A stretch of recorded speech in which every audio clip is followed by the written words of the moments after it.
Lilo Nishmat, Mir Keslassi, Ben Mesoudi, la Gemara de Shvot 38b. La Gemara discute d'une Mishnah qui dit comme ça. Anasta ou petita et biti, vous omer lo anasti velo petiti. Mashbiacha ani v'amar amen. Quelqu'un vient chez quelqu'un et dit, il lui dit qu'il a dit à ce monsieur qu'il a violé sa fille et qu'il a séduit. Il dit non, je ne l'ai jamais touché, je n'ai pas abusé de ta fille et je ne l'ai jamais séduit, je n'ai rien fait. Moi, je te fais jurer. Est-ce que tu es capable de jurer? Il dit amen, je te le jure. Okay? Mais après, on a trouvé que c'était faux. Le gars, il a mal juré. Maintenant, la règle, la loi est... C'est ça, mais il lui a fait jurer.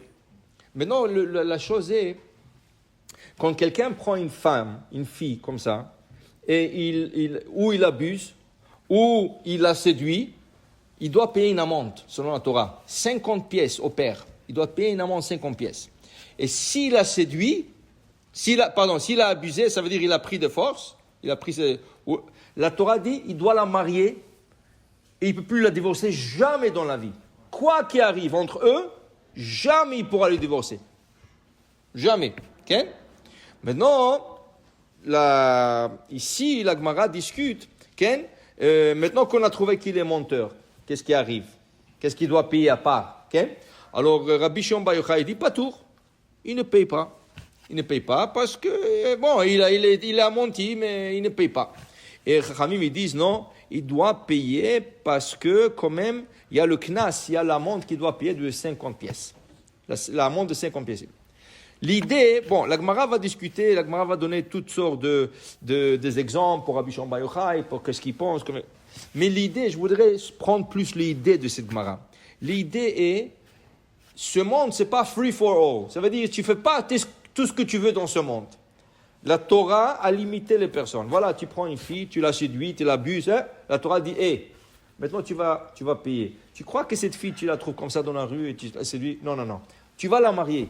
Il n'y a pas, tu la prends comme ça. C'est une forme d'éducation. C'est pour éduquer, Ken, que tu saches que tu es responsable de tes actions. Tu comprends? La même chose, on a vu déjà.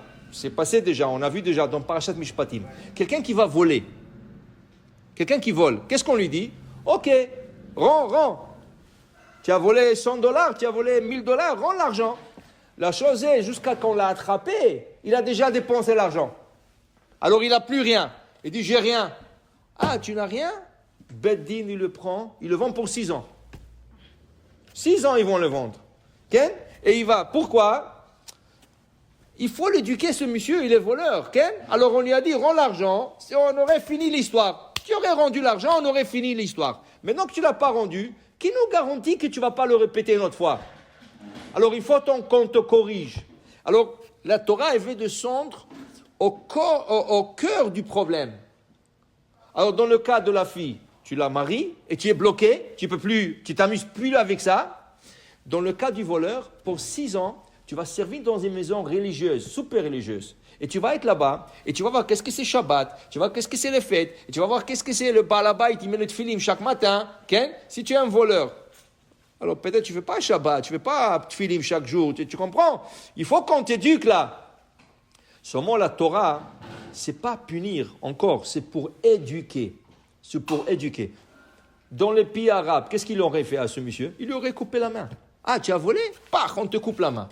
Okay? Il vole encore, on lui coupe l'autre main. Il vend une 3e fois, on lui coupe la tête. Mais est-ce que tu as corrigé le monsieur? Tu ne l'as pas corrigé, tu ne l'as pas éduqué.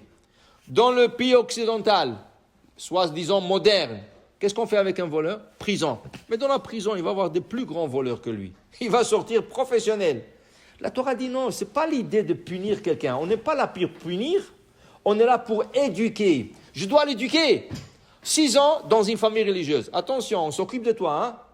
Pas qu'on te punit. Parce que si on t'aurait puni, regarde, si tu mets quelqu'un en prison, vient sa femme et dit quoi? C'est la seule source de revenus à la maison, c'est lui qui travaille, moi je ne travaille pas, et les enfants sont à l'école, comment on va payer? Le juge dit, mais excuse-moi dame, moi la loi c'est la loi, hein, il est en prison, toi tu te débrouilles maintenant. La Torah ne dit pas une femme comme ça va te débrouiller. On prend le monsieur, on le met pour éducation, réhabilitation religieuse. La femme, on dit au patron qu'il a acheté, allô, tu vas payer le loyer de ces femmes-là. tu vas payer l'école de ces enfants-là. Ken, on ne peut pas leur punir, et ils n'ont rien fait.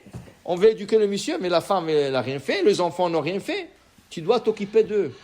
Quand le monsieur, il termine 6 ans, la semaine dernière, dans Parashat Ré, on a vu, qui t'échalechenu, l'autre échalechenu rekam, quand tu le renvoies pas main vide. Ah, mais c'est un voleur. Non, c'est pas un voleur. Il a déjà fait ses 6 ans. Il a déjà travaillé 6 ans. Il a déjà éduqué là. Donne-lui une chance de commencer une belle vie là. Tu as des moutons, donne-lui quelques brebis. Tu as de vignes, donne-lui une plante de vigne, donne-lui quelques raisins. Donne-lui un peu d'argent. Mais kolacher richlo, de tout ce que tu as, donne-lui pour qu'il commence. On l'a éduqué. Maintenant, donne-lui une chance de commencer une vie normale, clean. Tu comprends? Alors, pour dire l'idée de cette Gemara ce matin, c'est que la Torah, c'est une éducatrice.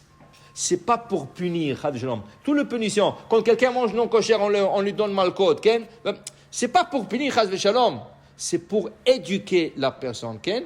Et bat Hashem, comme ça, la Torah espère que tout le monde revient, bitchouva. Baruch Adonai le'olam, amen, amen.